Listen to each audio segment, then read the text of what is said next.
बड़ी गंभीरता से चर्चा होगी। भारत की आज की सामाजिक स्थिति, भारत की आज की आर्थिक स्थिति,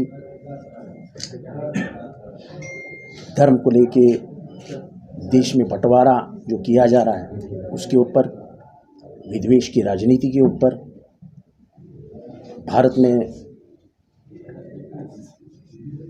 भारत का रुपया जिस तरीके से गिर रहा है उससे भारत की इज्जत और इबरत गिर रही है, उसके ऊपर चर्चा होगी। सभी देश को चौंकाने वाले जो सवाल है, हैरान करने वाले जो सवाल है, महंगाई है, बेरोजगारी है, सभी मुद्दों पे चर्चा होगी। अनेक मान्यवर, इस विषय के मान्यवर इस शिविर में लोगों के सामने बात करेंगे। मुक्त शिविर होगा, उसमें स्वयं शरद पवार साहब इस शिविर को मार्गदर्शन करेंगे। जयंत पाटिल जी, अजित पवार जी, सुप्रिया सुले जी, सभी बड़े वरिष्ठ नेता, प्रफुल्ल पटेल जी इस शिविर में शामिल होंगे, मार्गदर्शन करेंगे। और इससे अलावा कई वरिष्ठ पत्रकार, कई वरिष्ठ वैज्ञानिक, कई वरिष्ठ खेती में काम करने वाले खेती तज्ञ, इन सभी का मार्गदर्शन राष्ट्रवादी के उस शिविर में होने वाला है। एयरबस महाराष्ट्र में लैंड होने वाला था, ऐसा हम बहुत सालों से सुनते आ रहे थे। लगता है महाराष्ट्र का माहौल ठीक नहीं है, ऐसे पायलट को लगा होगा। तो पायलट ने लैंडिंग से पहले ही उड़ा करके वो गुजरात में लैंड करवा दिया। महाराष्ट्र का बड़ा नुकसान हुआ। बेरोजगारी से महाराष्ट्र जूझ रहा है, इधर बढ़ती हुई महंगाई से पगला गया है महाराष्ट्र। ऐसे में ये धक्का बहुत बड़ा धक्का है। एक ज़माना था कि महाराष्ट्र की वो मिट्टी थी जिस मिट्टी पे इस भारत का कोई भी सुपुत्र आता था तो 48 घंटे में उसको पेट के लिए पैसा कमाने का रास्ता मिल जाता था। अब शायद ये सब रास्ते बंद होने वाले हैं, और ऐसा ना हो कि हमारे महाराष्ट्र के सुपुत्र, हमारे महाराष्ट्र के इस मिट्टी में जन्म हुए लिए हमारे बच्चे को बाहर राज्यों में जाके लाइन लगा के नौकरी ढूंढनी पड़े। जो महाराष्ट्र एक ज़माने में नौकरियां देता था, लोगों को खिलाता था, लोगों का पेट भरता था, उस महाराष्ट्र को इस स्थिति में लाना बहुत ही गंभीर और दुखदायक है।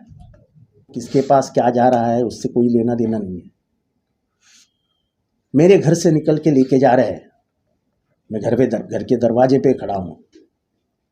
अगर मेरे घर पे मेरा प्यार है तो मैं भिड़ जाऊंगा, लड़ जाऊंगा, लेकिन घर के बाहर नहीं जाने दूंगा। मेरे घर से जा रहा है ना, वो दूसरे के घर में जाके उसका क्या होने वाला है उससे मुझे कोई लेना देना नहीं। पर मेरे घर से जाता है तब मुझे दुख, मुझे यातना होनी तो चाहिए। आपको सत्ता में आके 4 महीने के करीब होते आए हैं। अगर ये किया था तो 4 महीनों में आपने दिखा देना चाहिए था और रिपेयर कर लेना चाहिए था। अब जाने के बाद नहीं उन्होंने किया था, नहीं उन्होंने किया था, नहीं उन्होंने किया था, ये बातें बंद करो। महाराष्ट्र की जनता इतनी पागल नहीं है जो ये नहीं समझती कि किसके हाथ से क्या हुआ है कि आपके वरिष्ठ नेता, आपके नेता केजरीवाल जी का चेहरा सामने खुल के आया है, खुल के सामने आया है। जो विषय बन ही नहीं सकता, उस विषय को उन्होंने सभी विषयों के आगे लेके आए। मुझे लगता है तस्वीर किसकी होनी चाहिए, इससे ज़्यादा चर्चा ये होनी चाहिए कि रुपये का स्तर कैसा गिरा है। अंतर्राष्ट्रीय मार्केट में भारत की इज्जत और इबरत रुपये के वजह से गिर रही है, उसके ऊपर चर्चा होनी चाहिए। पर जो विषय चर्चे के लायक ही नहीं, उस पर चर्चा करना ही मुनासिब नहीं समझता हूँ मैं। उसके ऊपर चर्चा क्यों केजरीवाल जी ने छिड़ी मुझे पता नहीं है, लेकिन उनको अचानक देवी देवताओं की याद क्यों आई ये मेरे समझ में नहीं आ रहा है। चलो उनकी भी राजनीति कुछ रहेगी, उसके पीछे भी होशियार आदमी है।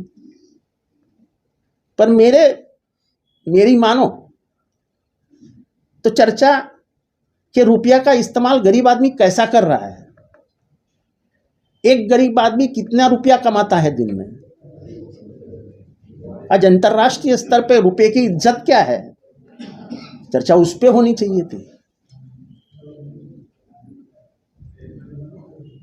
जो इश्यू ही नहीं है, जो नॉन इश्यू है, उसको इश्यू क्यों बनाया जा रहा है, इसका पता नहीं चलता है। मैं किसी को टीम वगैरह नहीं बोलूँगा, अपने अपने ख्यालात रहते हैं। लोगों को यह पहचानना होगा कि इस देश में चालू क्या है। ये जनता है, ये जनता वो जनता है जो सर पे उठाती है और पटक भी देती है। इंदिरा गांधी इसका सबसे बड़ा उदाहरण है कि इंदिरा गांधी को सर पे उठाया, पटक भी दिया और फिर से सर पे उठाया। तो ये जनता है, ये जनता है, ये सब जानती है। जिस हालात से ये देश गुजर रहा है, कोई हालात अच्छे नहीं है। यहाँ का एक बड़ा अच्छा लगता है कि इस पे सभी चीज़ों पे सभी चर्चा बाजू में हट के विचार मंथन होना चाहिए।